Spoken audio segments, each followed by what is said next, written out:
We are back at Early Settlers with Jen from Interiors Attic, talking about all things living rooms and how we lay them out and how we work out what to put in them, Jen. Yep. Now, some people I notice often put in the big anchor piece. They put in the big lounge and a focal point.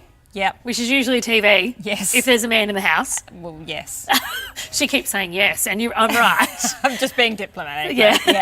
And then they stop. They get a bit lost about what next. Do we match? What do we put in? Yeah. What do we need? Everyone can choose a couch and knows they want a TV, but the other stuff is a bit harder, isn't it? All right, so let's make a list for everyone. What are the essential items? A focal point, which could be TV, could be fireplace, art, beautiful bookcase. Yeah, beautiful built-in shelving kind of. Perfect. Okay. So focal point. What else? Coffee table. Oh, got to have the coffee table, but also side tables. Side tables, absolutely. And this is a perfect example of why you need them. If you were snuggled up in that corner, to get across to this table to put things down, you'd have to move. Yeah, you want to have something over here as well. Absolutely. So side tables, coffee tables, lounge, focal point. What else? Rug. Oh, essential. And you know what? This is one of the times in life I truly believe bigger is better. It absolutely is. Literally. Size matters when it comes to rug. Yeah. And the bigger rug you can afford and get into that space, absolutely the better. And in general, that will make your room look bigger as well. It will. Otherwise, what I find is you literally cut your floor space up and it's quite a visual distraction. We really want to avoid that flying carpet look of rectangular carpet and, you know, things around it. In an ideal world, we'd always anchor our front legs of at least of our sofa at a minimum. Front legs of your sofa and armchairs at least onto your rug at a minimum. Okay, so rug. Now that we've had a rug rant. Yeah. I like that, the flying rug. Reminds me of like Aladdin's magical rug. Yeah, absolutely. All right, so rug, coffee table, lounge, side tables, what else? Focal point?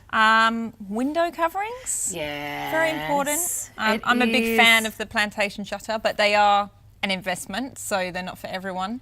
I'm a fan of drapery. I know that sounds really old-fashioned. No, it's not though, because it's really coming back. Shears are everywhere. It is so functional really though. Long curtains that kind of puddle onto the floor. Oh, I'm against puddling, but that's a kid thing.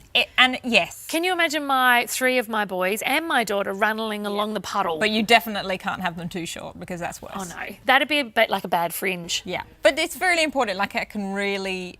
you know, those beautiful sheer drapes can really soften a room.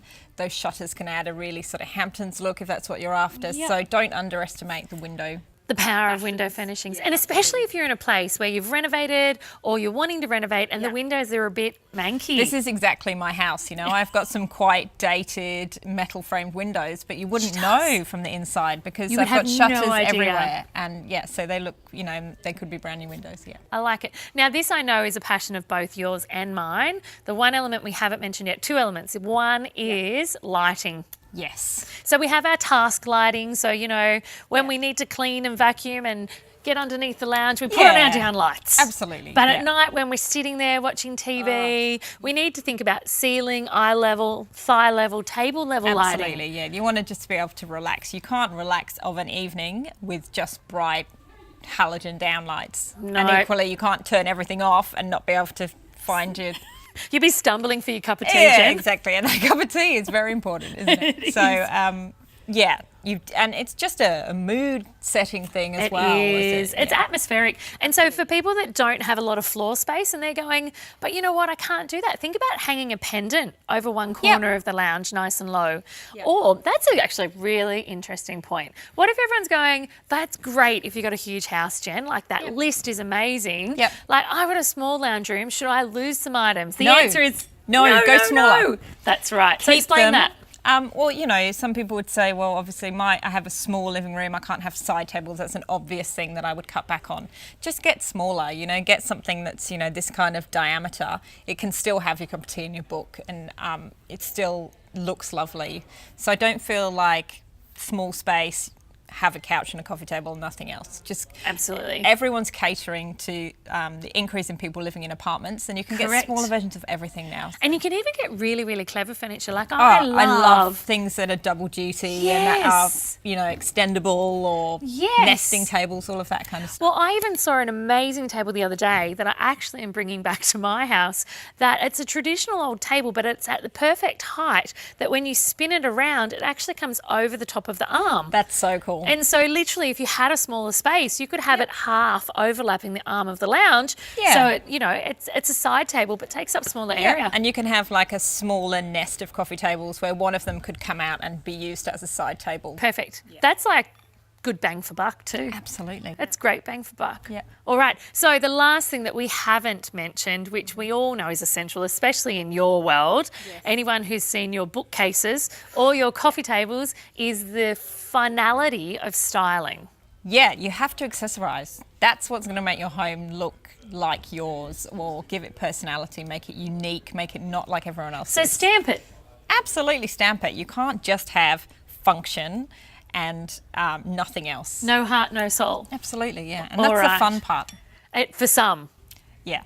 It's a terrifying part for other people. It is, but I tell you what, we've had Jen on the show many times before, and I know we've got a lot of segments coming that talk to you all about those styling elements. So if you are freaking out at the concept of styling your side tables or your coffee tables, stay tuned on the Reno show because we have plenty of good stuff for you. Yeah. So in the meantime, Jen, thank you so much. I think everyone's going to be hitting the catalogues. I hope so. And checking out where they can get their new side tables, coffee tables from. And large rugs. And very large rugs. Thanks so much, Jen. Thank you. Thanks for joining us for On the Couch Sunday. I'll be back on Wednesday with more DIY tips, but make sure that you subscribe and hit the like button so you never miss an episode.